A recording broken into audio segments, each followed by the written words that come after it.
Brought you by Meghdoot herbal. मुझे diabetes है। मेघदूत मधुशून्य ये हाई ब्लड शुगर और ब्लड प्रेशर को कंट्रोल तो करता ही है, साथ में ये मुझे काफी एनर्जेटिक रखता है। मेघदूत मधुशून्य खाओ, फिट एंड फाइन हेल्थ बना। अब बताओ, ये बेचारा आंख से नहीं रहा, इसको भी मारा। लेकिन उनको आप सम्मानित कर रहे हैं तो किस बात के लिए कर रहे हैं? वो जो धोखाधड़ी कर रहे थे उसके लिए? एक तरफ जहां समाजवादी पार्टी के प्रमुख अखिलेश यादव इटावा में भागवत कथा में कथित रूप से अपमानित किए गए यादव कथा वाचकों को बकायदा शॉल पहनाकर उनका सम्मान कर रहे हैं, उनकी आर्थिक मदद कर रहे हैं, यहाँ तक कि उनके लिए कानूनी लड़ाई तक लड़ने को तैयार हैं, तो वहीं अब अखिलेश यादव का कथा वाचकों को सम्मानित करना संतों को कुछ समझ नहीं आ रहा है और इस पर सवाल खड़े कर रहे हैं। इस पर शंकराचार्य अविमुक्तेश्वरानंद ने सवाल उठा दिए और कहा कि आखिर अखिलेश यादव कथावाचकों को किस बात के लिए सम्मानित कर रहे हैं? उन्होंने तो जाति छुपाकर कथा सुनाई, तो क्या इस धोखाधड़ी के लिए उनको सम्मानित किया जा रहा है? महाराज जी, अब इस पे राजनीति भी शुरू हो गई। अखिलेश यादव ने बाकायदे जिन लोगों को अपमानित किया था, यादव कथाकारों को, वहाँ पे कथावाचकों को वहाँ अपने आप पार्टी कार्यालय लखनऊ में बुला के उन्होंने सम्मानित भी किया है और आंदोलन करने की चेतावनी दे रहे हैं। नहीं, सम्मानित किस बात के लिए किया है?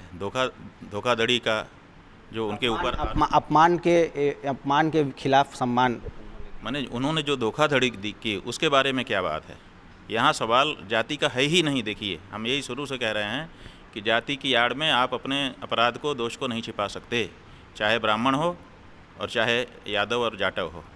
यादव जाटव धोखाधड़ी कर रहे थे, अपनी जाति छुपा करके ब्राह्मण बन करके वहाँ कथा सुनाने के लिए गए थे, और जो ब्राह्मण थे उन्होंने कानून को अपने हाथ में लिया।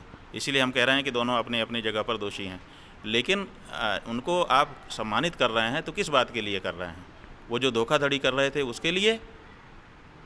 अगर उसके लिए आप सम्मानित कर रहे हैं तो फिर आपको कानून बदलने के लिए जो 419, 420 की धाराएँ हैं हमारे यहाँ, उनको बदलने के लिए आपको आगे आना चाहिए कि भाई इनको बदल दिया जाएगा। बता दें कि इटावा में कथावाचकों के साथ हुए अमानवीय व्यवहार के बाद अब नेताओं के साथ साथ संतों की भी प्रतिक्रियाएं सामने आने लगी हैं। शंकराचार्य का कहना है कि जाति की आड़ में आप अपने दोष या कृत्य को नहीं छुपा सकते हैं।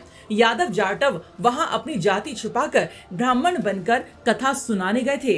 वहीं इन कथावाचकों को अखिलेश यादव ने सम्मानित किया और आर्थिक मदद की, जिस पर संत सवाल उठा रहे हैं। अब सपा और उनके समर्थक कथावाचकों के साथ खड़े, वहीं संत समाज से कुछ संत इसे राजनीतिक चाल भी करार दे रहे हैं।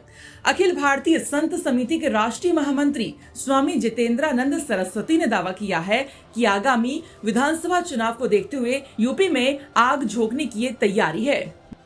कौशाम्बी जिले की घटना जिसमें ब्राह्मण वर्सेज पाल हुआ और दोनों पक्षों में समाजवादी पार्टी खड़ी थी, उसी प्रकार इस कथा के प्रकरण में भी समाजवादी पार्टी का अचानक से सक्रिय हो जाना और कुछ सोशल मीडिया के इन्फ्लुएंसरों के द्वारा लगातार ट्वीट करना यह दर्शाता है कि उत्तर प्रदेश के अगले विधानसभा चुनाव को ध्यान में रख करके यूपी में आग लगाने की इनकी तैयारी है। मैं श्रद्धेय मुख्यमंत्री योगी आदित्यनाथ जी से यह आग्रह करूंगा कि इस पूरे प्रकरण की गंभीरता से जांच करा करके किसी भी दोषी को, किसी भी आग लगाने वाले दंगाई को बख्शा न जाए। वहीं कथावाचकों के आरोपों के मुताबिक उन्हें सिर्फ यादव जाति का होने के चलते अपमानित किया गया, चोटी बाल काटे गए, नाक रगड़वाई गई और अमानवीय व्यवहार किया गया। उनका कहना था कि ब्राह्मणों की गांव में कथा कहने के अपराध में ये उन्हें सजा दी गई है। ये वीडियो सोशल मीडिया पर तेजी से वायरल हुई और इसे जातिगत भेदभाव का प्रत्यक्ष उदाहरण बता दिया गया। अब दोनों पक्ष एक दूसरे पर गंभीर आपराधिक आरोप लगा रहे हैं। एक तरफ कथावाचकों को सामाजिक अपमान और जातीय हिंसा का शिकार बताया जा रहा है, तो दूसरी तरफ कथावाचक पर ही एक महिला के साथ अश्लील हरकत और धमकी देने का आरोप सामने आ रहा है। बहरहाल पुलिस इस मामले की जांच कर रही है। अब देखना ये होगा कि मामले में आगे और क्या कुछ परतें खुलती हैं। ब्यूरो रिपोर्ट यूपी तक।